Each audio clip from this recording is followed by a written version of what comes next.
తెలుసు, ఆ క్లారిటీ ఉంది. ఇతనికి కూడా తెలుసు నాకు నా బిడ్డ ఎంత ఎక్కువ. ఇతను ఈ రోజు వచ్చి నా బిడ్డ అంటే ఇష్టం, నా బిడ్డ నీ బిడ్డను చూపించట్లేదు అంటే నీకు నేను కూర్చోబెట్టి చెప్పలేదా నువ్వు నన్ను మోసం చేసావు బిడ్డకైనా? అసలు మీ అక్క అన్న మాట ఎవరైనా మాట్లాడుతున్నారా? ఏమంది మీ అక్క? 5 ఏళ్లలో జగద్వజాకి మెంటల్ వస్తుందండి, ఆటిజం వస్తుందండి, మ్యాక్సిమం 5 ఏళ్ళు అంది. ఏంటది? అలాంటి ఎన్విరాన్మెంట్కి నేను బిడ్డను తీసుకొని ఎలా వస్తా? నువ్వు వస్తున్నావు బాగానే, విల్లాకి వచ్చావు, కొన్ని రోజులు ఉన్నావు, తర్వాత నువ్వు బ్రాండ్లో నన్ను ఎందుకు ఇబ్బంది పెడుతున్నావు? అసలు ఇదిగో నేను చెప్తున్నా కదా, నువ్వు గుర్తుపెట్టుకో, ఇంకొక 10-20 రోజులు ఇది కనుక సాగితే నీ మొహం ఎవరు చూడరు, నా మొహం ఎవరు చూడరు. ఈరోజు ఇది కాదు, రేపు మనం ఏ బిజినెస్ పెట్టుకున్నా, నువ్వు ఏ సినిమా తీసినా, ఏం జరిగినా ఏమి చూడరు. నీకేయో సినిమాలు పోయినాయి అని చెప్తున్నావు అంట నా వల్ల. ఈరోజు జెంటిల్మెన్గా బిహేవ్ చేయి. నాకు నువ్వు వద్దు అంటున్నావు కదా, వద్దు అంటున్నప్పుడు నాకేం కావాలో నువ్వు కంట్రోల్ చేయకు. నీకు నేను వద్దు అనే క్లారిటీ ఉన్నప్పుడు నాకేం కావాలో నువ్వు కంట్రోల్ చేయకు, నాకేం వద్దో నువ్వు కంట్రోల్ చేయకు. నేను మనుషుల గురించి మాట్లాడట్లా, మన ఇద్దరి మధ్యలో ఉన్న బిజినెస్ గురించి మాట్లాడుతున్నా. అనవసరమైన ఎలిగేషన్స్ మాత్రం చెయ్యకు. నాకైతే ఎలాంటి సంబంధం లేదు. ఇది ఎంతమంది చూస్తున్నారు అంతమంది నేను చెప్తున్నా, పిచ్చి రాతలు రాసుకోండి, లేకపోతే ఇష్టం వచ్చినట్టు వాక్కోండి. ఏమన్నా బేస్ ఉండాలి దానికి. బేస్ లేకుండా ఏంటది? ఒక ఫాదర్లా మాట్లాడారు, మాట్లాడినప్పుడల్లా ఆ వ్యక్తిని పట్టుకొని ఇప్పుడు మీరు ఆయన మీద పర్సనల్ గ్రడ్జ్ ఉంటే ఆయన మీద పర్సనల్ గ్రడ్జ్ మీరు ఏమైనా చూసుకోవాలంటే చూసుకోండి. నా మీద పర్సనల్ గ్రడ్జ్ ఉంటే నా మీద పర్సనల్ గ్రడ్జ్ ధర్మ నువ్వు పర్సనల్గా చూసుకో. అంతేగాని నా మీద పర్సనల్ గ్రడ్జ్తో ఆయనకి వ్యతిరేకంగా ఉన్న పేజీలన్నింటినీ రెచ్చగొట్టి అన్నిట్లో పెట్టించి ఇక్కడ నా పరువు పోతుంది. కాస్త ఆగు. నా పరువు పోలేదా అని నువ్వు అనొచ్చు, కానీ నువ్వు మల్టిపుల్ అఫైర్స్ పెట్టుకున్నావు, నేను పెట్టుకోలే. రెండింటికి తేడా ఉంది, కాస్త అక్కడ ఆగు. బట్ పిల్లాన్ని చూపిస్తే నేను ఆగే ప్రయత్నం చేస్తాను, అర్థం వచ్చేలా మాట్లాడుతున్నట్టుగా. పిల్లాన్ని సార్ నేను ఇప్పుడు చూపిస్తా, రమ్మనండి సార్. బట్ తను వచ్చినప్పుడు చూపించడానికి సార్ ఇప్పుడు ఒక క్లారిటీ ఇవ్వాలి అతను. ఓకే సి ఇప్పుడు బిడ్డతో అతను ఉండాలి అని నాకున్న కోరికకి నా జీవితాన్ని కాల్ చేయాలి అంటే నాకు కుదరదు. ఇప్పుడు బిడ్డతో అతను ఉండాల్సిన రెస్పాన్సిబిలిటీ అతనికి ఉంది. బిడ్డకి అతను ఎంత అవసరమో అతనికి కూడా బిడ్డ అంతే అవసరం. రేపు నా బిడ్డకి ఒక 20 ఏళ్ళు వచ్చాక ఇతనికి నా బిడ్డ నించున్నట్టు, ఇప్పుడు వాళ్ళ ఫాదర్ పక్కన ఇతను నించున్నట్టు ఎవరు నించుంటున్నారు? రేపు నా బిడ్డ నా బిడ్డ చాలా ధైర్యవంతుడు సార్. ఇతనికి ఇప్పుడు నాకెంత ధైర్యం ఉందో అతనికి ఎంత తల తిక్కుందో రెండు కలిపితే అది నా బిడ్డ. ఇతనికి అలా స్టాండ్ తీసుకోగలడు, కానీ ఇతనేం చేస్తున్నాడు, నా లైఫ్ కాల్చాలనుకుంటున్నాడు దానికి.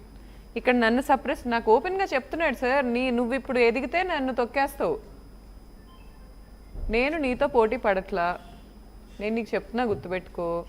నీ దృష్టిలో నీది అంబానీ స్థాయి అయితే నా దృష్టిలో నేను నార్మల్ ఒక ఆడదాన్ని, ఒక ఇంట్లో ఒక తండ్రి తల్లి, ఇంతకు ముందు ఒక భర్త, ఇప్పుడు ఒక బిడ్డ ఉంటున్న వ్యక్తిని అంతే. నాకెక్కడ టైం ఉంటుంది మహేష్? అసలు నువ్వు కూర్చొని ఓ ఎలిగేషన్స్, అసలు ఈరోజు హెల్త్ బాగాలేదు, మరి జగద్వజాకి వదిలేసి ఇక్కడికి ఎందుకు వచ్చా? నేను నీ వల్ల వచ్చా. నువ్వు చేస్తున్న ఈ పిచ్చి ఎలిగేషన్స్ ఉన్నాయి చూడు, నవ్వాలో ఏడవాలో ఏం చేయాలో అర్థం కాక వచ్చా. డూ యూ థింక్ మహేష్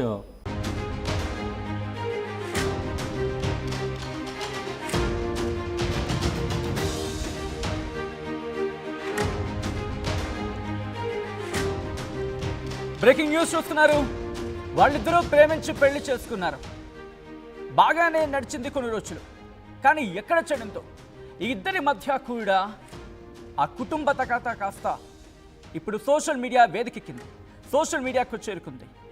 ఇప్పుడు వీళ్ళిద్దరూ ఒకరి మీద ఒకరు మాటల యుద్ధానికి తెరలేపిన పరిస్థితి. అఫ్కోర్స్ ఎప్పటికే మీకు అర్థమైపోయి ఉంటుంది నేను ఎవరి గురించి మాట్లాడుతున్నాను. ధర్మ మహేష్, గౌతమి, ఈ భార్యాభర్తలకు సంబంధించి ఇప్పుడు తీవ్రమైన చర్చ జరుగుతోంది. అసలు వీళ్ళిద్దరికీ ఎక్కడ చెడింది? వీళ్ళ ప్రేమ వ్యవహారం ఎక్కడ మొదలై ఎక్కడి వరకు వెళ్ళింది? తల్లిదండ్రులు, అటువైపు తల్లిదండ్రులు కావచ్చు, ఇటువైపు తల్లిదండ్రులు కావచ్చు, ఒక సందర్భంలో ఇద్దరి గురించి మంచిగా చెప్పిన సందర్భం. బట్ వీళ్ళిద్దరి మధ్య ఎక్కడ చెడింది? ఎవరైనా థర్డ్ పర్సన్ ఎంటర్ అయిన నేపథ్యంలోనే చెడిందా, లేకపోతే చిన్న చిన్న ఇష్యూస్ కాస్త చినికి గాలివానగా మారి ఇంతటి తుఫానికి కారణమైందా? ఇవన్నీ కూడా మాట్లాడుకునే ప్రయత్నం చేద్దాం. మరి ముఖ్యంగా ధర్మ మహేష్ విషయంలో గౌతమి ఆరోపిస్తున్న మాటలు, అమ్మాయిలతో ఉన్న సంబంధం గురించి. సో ఇవన్నీ కూడా తన మాటలోనే తెలుసుకుందాం.